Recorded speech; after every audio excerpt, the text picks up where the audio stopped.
Sa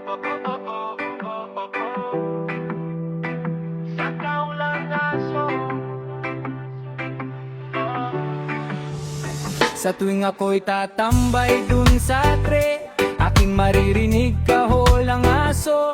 At sa tanghali lalabas ako ng bahay, tila ugmang manok aking maririnig. At sa umaga lalabas ako ng bahay, kay sarap naman pakinggan, ibong nag-aawitan.